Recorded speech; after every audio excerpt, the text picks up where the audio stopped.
Now that I can buy models again, I got some work to do.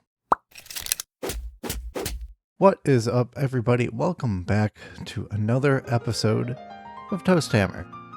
In the last video I did, you may have noticed that I was part of a bet in which none of us involved could buy new plastic models for the entire year of 2023. A bet that I won. However, there was a caveat. During the course of that bet, GW made it, so Kataphron Breachers were pretty much the only unit worth their salt in Admech. Admech being my only army, and my list of assembled and painted Breachers, or even model kits that I owned of Breachers, being 0. They're still quite good, so let's rectify that, but they're also quite expensive. So let's rectify that too. At roughly 20 USD per model, these guys build 2 different kits with many different weapon loadouts each. So let's learn how to magnetize these guys and get right into it. Now, first off, I'm only going to be magnetizing the weapon options for this kit. Technically, if you wanted to get really into it, you could magnetize all of the armor plating that turns destroyers into breachers and vice versa. We're not going to be doing any of that. Instead, what I did was put on some of the armor plating and use breacher heads while leaving the tracks uncovered and not doing like the belly plate and things like that, to kind of give it sort of a hybrid look that really could go either way depending on what weapon option you're using. And besides, I think they just look way better this way. So with that established, let's get into the actual magnetization. With our tracks and torsos fully assembled, the first things you are going to want to magnetize are the torso itself. The magnets that we'll be using in this project are largely going to be 3x2mm circles, 5x1mm circles, and 2x2mm circles. Although, for the 5x1s, you can get away with 5x2s in certain instances, but whatever is useful and available to you. First off, we need to widen the hole on the gun-toting arm. I use a 3mm drill bit to do this, and with my drill bit, at least, I was able to just pressure fit the 3x2mm magnets right in there, although securing them with a bit of glue never hurts either. I'm just straight up sticking a 5x1mm magnet to that arm socket. It is fitting pretty much flat and looks like just a little bit of extra detailing, if anything at all, and doesn't really ruin the look of the model. If you wanted to, you could absolutely drill a hole and put a 3x2 in there instead, whatever you think works best for your modeling goals. After that, let's handle the most complex part of this conversion, which is the gun barrels themselves. There are 2 different types of gun holders, gun chassis. Not exactly sure what these things are, but they're the things that hold onto the guns. And you can see there's a little nub there that originally is supposed to fit into a slot. First, I thought that could be pressure fit into the hole that we just put a magnet into. Tried it out, didn't work. So what we need to do is clip that away so we can replace it with a magnet. And all I'm going to do is clip away that little nub, shave it down with an X-Acto blade, and then I am going to make sure once it's flat, score the surface a little bit for a more positive grab with the glue, and then super glue a 5x1 magnet into place. Now, in order to properly get this into place, what you can do is glue it, stick it into the glue while it's stuck to the part of the arm and try to pull it away while trying to slide it off of the magnet. Ooh, that's...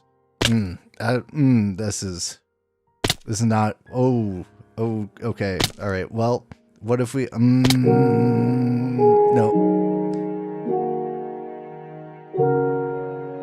Okay, what you actually want to do is not glue your hands together. And to do that, I like to stick the 5x1 magnet to the torso that we had already magnetized, just to get the polarity aligned, and then apply a little dab of black primer to the magnet. That way, we can just make sure the primer is not visible when we stick it on the model, and we know we have the right side of the magnet in place. You'll never get your polarities wrong by using this method. But the one sort of thing to note here is that the primer appears to have a much quicker reaction with the superglue and makes it stick a lot faster. So you'll want to be careful while you're placing your magnets with this technique. At least that's what I've found. Once your magnets are in place and dry though, you'll see that this sticks to the torso quite flawlessly, and it sticks out just a little bit, but honestly it's barely anything at all, and there's not really enough place to actually drill anything out in this area, so it's probably the best we're going to do unless you have some ultra low profile magnets or something like that.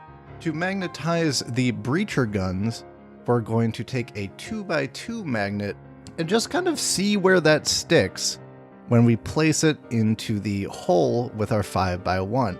We're going to want to use that polarity because we're kind of going to use some of the passive magnetic fields, not the strong sides of the magnet, but kind of a front to side join of these magnets here, because there's not really enough space to jam an extra magnet in there. So to do that, we just drill a 2x2 hole into our gun that we want to use, stick a magnet in there, and then that plus a little bit of pressure fitting should give a pretty solid bond between those two components. Luckily for the destroyer guns, it's a little bit easier. Those seem to just pressure fit quite fine, especially the plasma, which have historically been a better choice of weapon for these guys. However, there is a slight problem where the gun itself is too heavy to support its own weight on the arm with just this magnetized connection. But what we can do about that is actually glue on the cabling of the arm. That will just rest against the backpack in the final assembly and make the arm fully stabilized against any jostling or limpness. The other arm is much more straightforward. These are the melee options for the breachers and the small sidearms for the destroyers.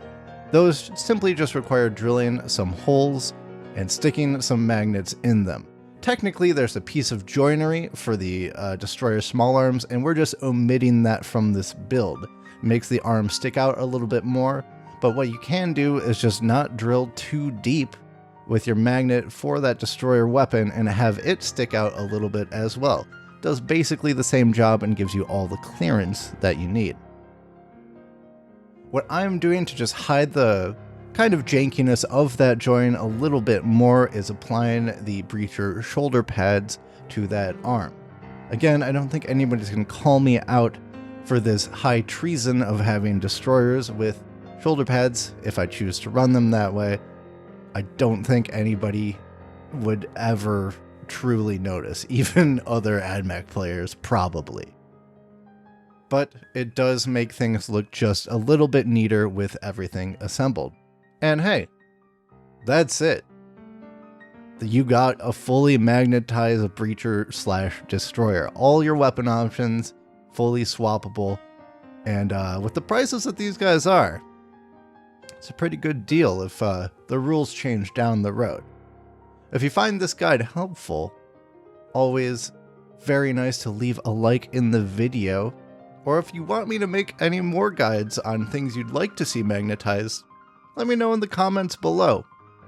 I've heard some people ask for knight armigers before, and I could definitely see a guide for that being useful, but hey, any requests? And as always, if you want to see more kit bashes, tutorials, painting, tips, lore, and so much more, stay subscribed so you don't miss a single video. And until then, I'll see you guys next time.